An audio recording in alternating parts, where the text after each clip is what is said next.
So Gabby, you said I've always known there is a non-physical presence beyond my physical sight. When did you first feel that you had a power that you could harness? I was 16 and had been really struggling with depression and anxiety. My mom, who was a longtime meditator, taught me how to meditate. And she gave me a mantra and she gave me the steps to really settle my system. And I went away with my boyfriend that weekend to some random house. It was like a friend of a friend's house. And I remember walking in and feeling really anxious. I walked up to this little tiny room in the house and I said, I'm just going to go meditate because that's the thing I know how to do now. And I sat and I started meditating and I started to feel as if the anxiety was being lifted off of me.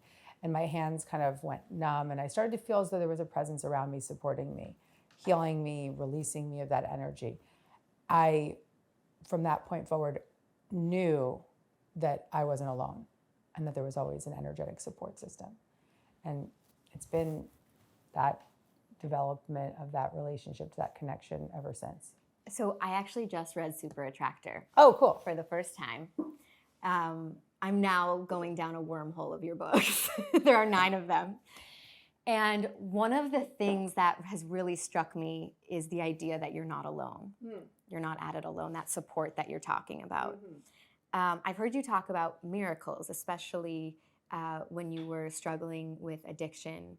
And you said you were just sitting there one night, surrendering, asking for a sign. Do you still believe in miracles? Oh, yeah.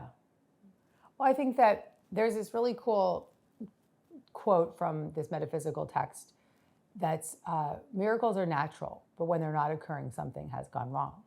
So I think that we all are living in this way where we're just consistently blocking the miraculous because we built up a belief system that is very worldly. It's fear, it's trauma, it's disconnection. And of course, we have so many different outside influences that would take us away from that miracle mindset. But the beauty is that as we start to read books like Super Attractor, listen to interviews like this, and just start to slightly adjust back into that miracle mindset, we can return to something that never left us. It's been blocked. And is the miracle mindset what you talk about when you say getting back to the truth of who you are? Mm-hmm. Yeah, I believe that we all have the capacity to live in the world with a positive, solution-seeking sense of support, energetic support, an awareness of a spiritual connection beyond us, a spiritual connection of your own, whatever you decide it to be. But like I said, we're in this constant struggle of the problems, the war, the divisiveness, the whatever it might be, the bullying, every single moment of life is almost taking us away from the truth, to your point, the truth of who we are. And that truth of who we are is very simple. It's that we are in our hearts, compassionate, caring, calm, just absolutely loving beings, every single person. But many of us have experiences that make us detour from that space. So to your point, I've heard you talk about joy and how it's such a specific factor in this equation. So when everything is going wrong, how do you find the joy so that you can be a super attractor? Well, you don't. You're not going to go right from everything's wrong to joy. That's just not, it's not impossible, but it's not the move. The move is to lean into something slightly better. And so if you're in a really low place, even just leaning into optimism or possibility or hope starts to build you up the ladder towards that ultimate desire, which is joy. But you're not going to go from despair to joy. That's just not going to happen. I love the word possibility. Yeah. That feels exciting and practical too, because you're right. It's hard to be like, everything's going wrong right now, I'm going to be joyful. You can't. And I think that that's where a lot of people get it wrong because they're like whitewashing the problem. They're just sort of affirming over it or pushing past it, which only just really allows it to multiply. So what we really need to do when it comes to moving out of a disconnected place or a uncomfortable, sad place is to just reach for that next best feeling. Possibility is the best.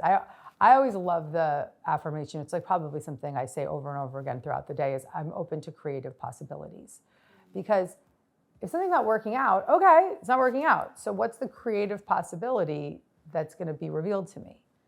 That mindset shift just opens so many doors, opens up your awareness to what's possible. If you're in the storyline of, oh, that's impossible, it's not going to happen, of course that's going to just stay impossible. When did you first notice that your thoughts were actually changing? Wow, that's a nice question. Well, I've been noticing it all along. I've been in this field for 17 years, and I've been noticing every step of the way that it just gets more and more grace comes in. Very recently, in the last few years, I've felt just a quantum shift of, oh, I'm not really, I'm part of this world, but I'm not stuck in this world. And I have the opportunity, I can think my way into a really good spot most of the time. That's so cool. Even when shitty things happen. What does it feel like when you're in that place? And not just think my way in, know that there's another way. Yeah. What does it feel like when I'm in that place? Well, I think that it comes back to the word possibility. It just feels open and expansive and upbeat and optimistic and solution seeking and willing to feel into the problem temporarily so that it can be processed. So I'm not ignoring life's issues in any way, shape, or form. I'm actually just working with them. I had a call with my therapist yesterday, and she was like, we hadn't spoken in a while because she was on vacation, and then I had taken some time off. I'm like, no offense, but I was like, I'm doing really good. Yeah. And she's like, that's because you've been doing the self-help. Oh. And of course, I write self-help books, but she's like, but you've been practicing what you preach. So you've become your internal therapist. And it's not that I don't need my own therapist. Of course, I want to keep going with her for a long time. But there's an inner parent within all of us, or an inner therapist, or an inner guide. And when we start to let that part of us be the leader, then our life just is so much more graceful and easy. When you talk about miracles and being open to them, what's the first step towards recognizing them? Because I'll give you an example. I think, say a brand emails you, say it's like a car company, say it's Acura, and all of a sudden you start seeing Acuras all over the road. Mm-hmm. Is it a coincidence or is it serendipity? I think that there's different ways of looking at it. So like, if something comes into your awareness and then you see it everywhere, it's typically the opposite. It's like you're seeing it everywhere and then it comes into your awareness. That's usually when you're getting guidance, right? So it's like it can be reversed, of course, but for instance, if somebody keeps telling you, read this book, read this book, read this book, and then another person's like, read this book, and then the book shows up on Amazon, and then the book's here, and the book's there, and then you meet the author on the street, and the author hands you the book. It's like or you get enough messages, and you're like, fine, I'll just buy the freaking book. So that's sort of the synchronistic guidance. Of course, could it be reversed? But I think the reverse is like, now it's on your mind. So now you're kind of just noticing and aware of it. Mm-hmm. So it's more about what's being presented to you that shows up in your awareness. And then that's a form of guidance. Okay. And then if you want to ask the universe for a sign, for instance, I'm asking for a sign for, I'm hiring somebody new. And I was like, this sounds maybe silly, but this is how I live. And I was like, okay, I need to see a lily, because that's one of my signs I ask for. And I hadn't seen it. I walked into this building and there was lilies in the front hall. And then I think that there's a painting with some lilies over there. Yeah, there's lilies on a painting. And so I was like, oh, there's my sign. How did you come up with lilies? So can you ask for any sign specifically? Yeah, anything you want, you just ask. Yeah. In Super Attractor, I tell a story about how I was trying to conceive. And in that time, I was having a lot of issues with conception and natural conception. So I was just trying, and it was year after year, and I kept not getting pregnant in my mid-30s. And I finally hit this wall where I was like doing some fertility treatment, IUI, and I did my first round of it, thinking like, oh, it's gonna work in the first round, and it didn't. And I was like so depressed and so upset. And my sign for my child was a lily, and I kept asking for the lilies and asking for the lilies. And I was really, really depressed this one day because the first round didn't work. And I sat with my husband, and we were sitting at his desk, and I was crying. My phone was on the desk, and it was off. Shut off, not. all of a sudden this song that wasn't saved in my phone, it was just a song I was aware, I don't even think I was aware of the song. I know the artist. A song called Way Go Lily starts playing on my fucking phone. And it's like over and over, Way Go Lily, Way Go Lily, Way Go Lily. I pick up the phone, I'm like, I don't know what's going on. This is so strange. I start listening to the lyrics, I'm like, holy shit. And then I look at the name of the album, and the album is I Saw the Sign. And Is the it song Ace of is, Base? no, it's not. It's Sam Amidon. It's a beautiful song. Yeah, Way Go Lily. And there's so many other levels of synchronicity and then I got pregnant the next month. So it's a sign that you're being guided. It's not always that you're going to getting signs that you're going to get what you want. Sometimes you don't get a sign, and that's a sign too. Oh, that's kind of like therapy, right? Like no decision's also a decision. That's correct. I didn't know that part. No sign is a sign. Can you say more about that? Yeah, so in my book, The Universe Has Your Back, I give the whole lessons of how to ask the universe for a sign, and people love this. But you can be like, oh, am I on the right track, or is this relationship right for me? But you can't manipulate the universe, right? So you can't be like, I wanted a blue car, but that car's kind of purple, and maybe it's blue, it's bullshit. So you have to close your eyes to it, just say that I'd like to see that sign, and then stop looking. And then just like today, I walked in and I saw the lilies. And then if you don't get it, that's a sign too. So stop looking. That's their message. It's not right, And I really think that people have to make logical decisions and have to really stick to their gut and trust themselves. It's not just about like, am I seeing my sign? But that's always a supportive additional way of getting messages from a spiritual presence. I grew up Jewish and not religious. Okay. And religion was almost... Me too. Okay. And moving to LA, I started reading books and being curious about spirituality. And I looked at all of the people in my life that I admire most, and they all believed in God, source, whatever you want to call it. And I was like, what am I missing here? And I've started seeing signs. I've started feeling, and it's really about feeling open. Mm-hmm. It's the most wild experience. Yeah. For someone who was kind of a skeptic, so to speak. Yeah. Well, you're right. It is about becoming open. And I think that's the whole thing. Yeah. It's very cool. So 9 books filled with so much love. I was going to say wisdom or advice, but it didn't feel right. Yeah. They're filled with love. It, yeah. You say manifest a life beyond your wildest dreams. We hear so many people talk about manifestation. The question I got most from people when I put out that I was interviewing you was, I'm doing all the steps.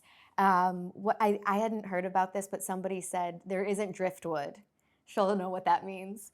I'm visualizing, I'm being open-hearted, I have positive thoughts, I think I've worked through my personal blocks. How can I stay positive when nothing's happening? Oh, well, you got to stop looking for the outside circumstances to be the reason why you're positive. You have to assume an energy that's joyful without having it all in front of you. And that's what I write about. It's like, you can't, the things, the boyfriend, the money, the job, the career, cannot be your source of happiness. Those are the after effect of your happiness. And so if you read any of my books and work any of my books, particularly my latest book, Happy Days, if you work any of these books, I'll show you the way to start to undo any disconnect from that inner joy and start to cultivate that joy even when things aren't working out. Because yes, everything starts to come into your life when you are in a better state, but you can't force it.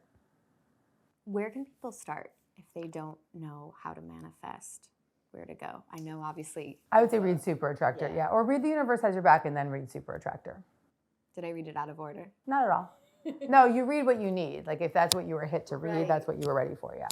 But I would do that, yeah. And that's a bad answer, but it's kind of, I think if any one of my readers were sitting there and someone said that to them, they'd be like, oh, read this book. So No, it's true, because I actually, one of the things I loved about Super Attractor is you give specific examples so the ideas don't feel amorphous. that's right. Is there a difference between what we attract and what we manifest?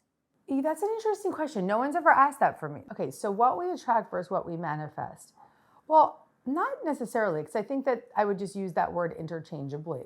Really? But we attract what we are. We manifest what we believe. So I think it's somewhat interchangeable, because what manifesting is the reflection back to you, the attraction back to you of what you believe you're worthy of, who you believe you are. And so I think I would use those words interchangeably. That's a really interesting answer. Okay, manic manifesting. Yeah, I was going to say that reader or that listener who came through was sounding like they might be manic manifesting. So just the cadence of the question. Correct. The manic manifesting is you're a great interviewer, by the way. Thank you. The manic The manic manifesting is like when you're, reading all the books and you've got the vision board and you're like saying mantras and you're making wish lists and you're looking for signs and you're just forcing. Being in a relationship with the universe with an energy beyond your own is like any relationship. If you're dating somebody and you're just like constantly calling and constantly like trying to make another plan, they're gonna be like, out, like, no, thank you. And so I think that that's very similar with our relationship to the universe, and that we are often pushing and controlling, and so we're missing that response. We're blocking the actual communication. We're just having a one-way conversation. And so to be in communion with that connection, you have to communicate. You have to listen. You have to not just ask, but you have to listen. You have to slow down. And in that stillness is when you can start to get messages. I love that word communion that you just used. There's something that feels peaceful about that. Yeah, totally. Oprah's podcast, at the beginning, she has this line. She says, "Want it, wish for it, let it go." Yeah. Which is kind of the key, right? That's it. I think letting it go is part of the manic manifestation issue. That feels totally like if you want something, how do you let it go?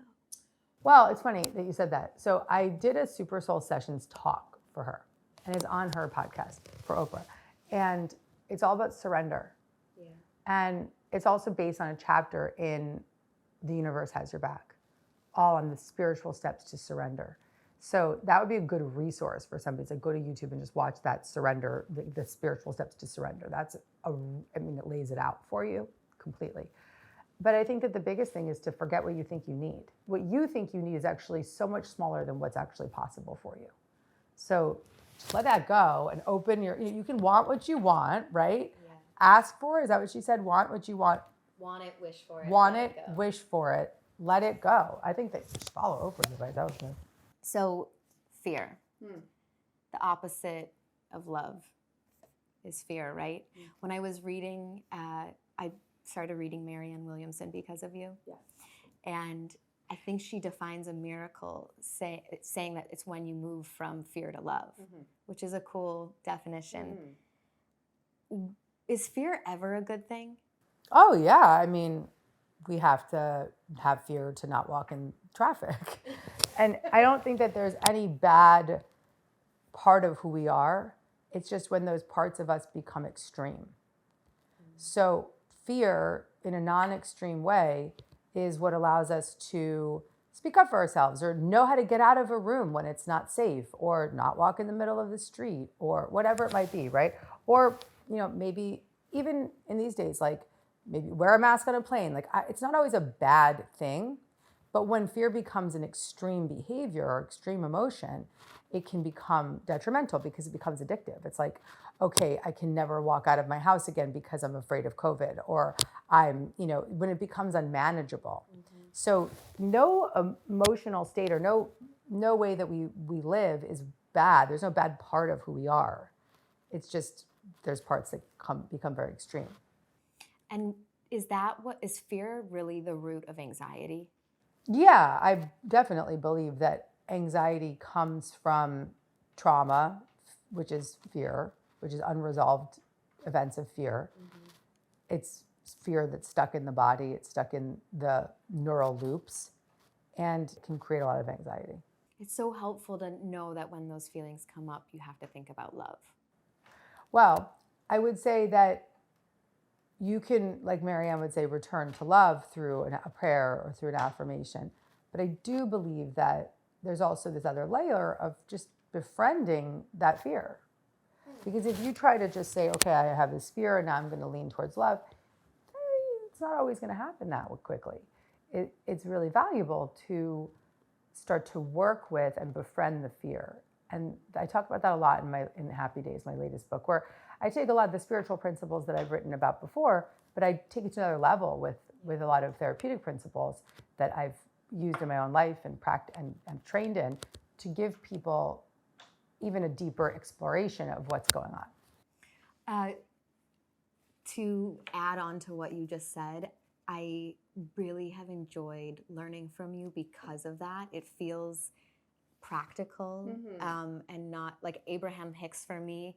I'm not there yet. Like it's too hard for me to digest. And so the books feel so applicable. Great. I'm so happy to hear that. That's beautiful. I love this quote I read you say, "The way we experience the world around us is a direct reflection of the world within us. If I want to feel supported, I must support myself."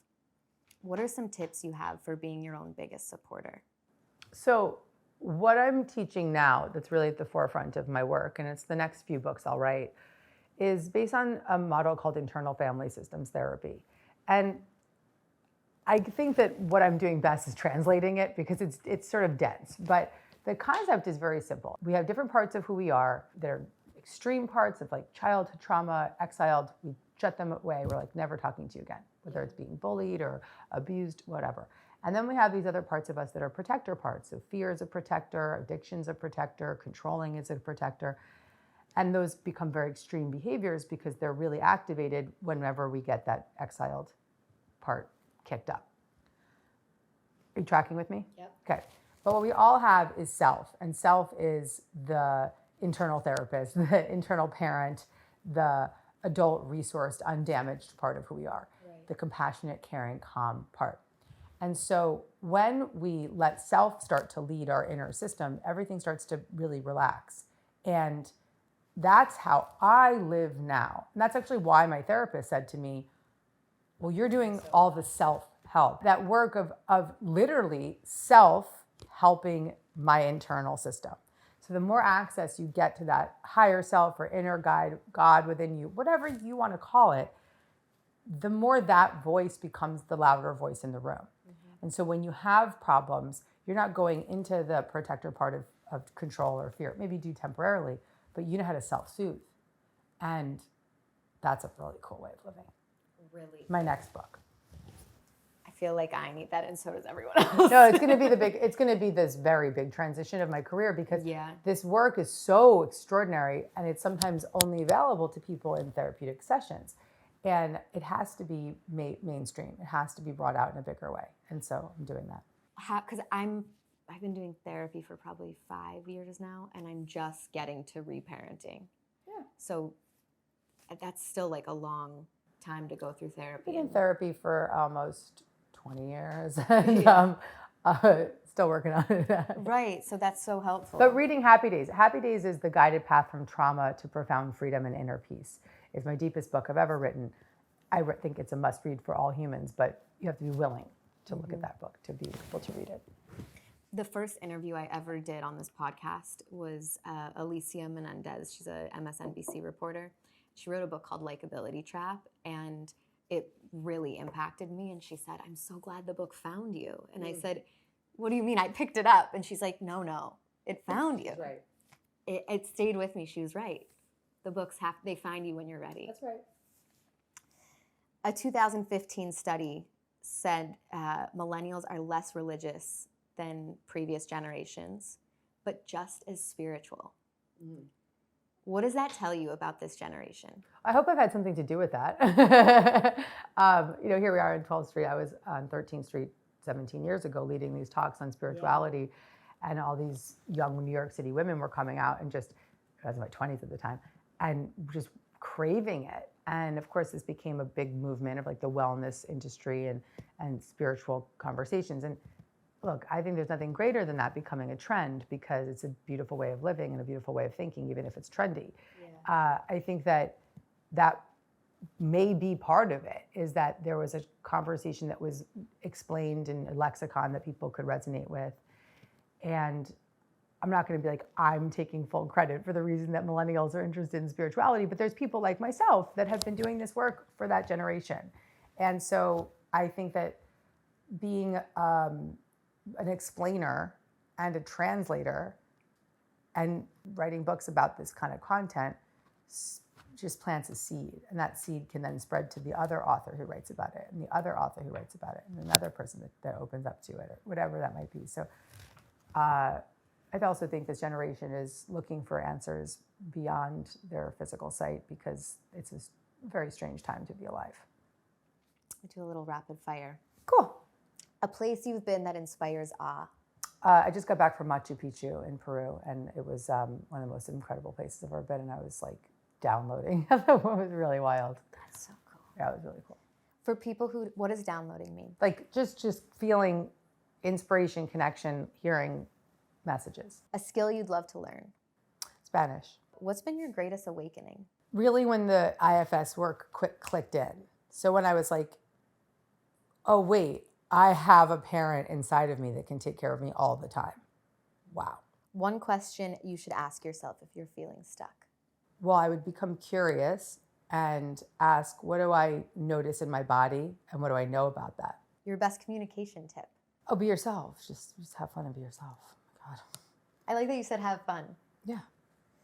A book that changed your life that you think everyone should read. A Return to Love, Marianne Williamson's book, yeah. Okay, I do a pretty smart question. So just like books, I feel like the card, everybody chooses the card that they're meant to have. What is your defining characteristic? Ooh, I love that. Authenticity. The smartest decision you've ever made. Getting sober 17 years ago. Thank you. Thank you, my love. You're so You're awesome. so wonderful. That was beautiful. Thank you. That was great.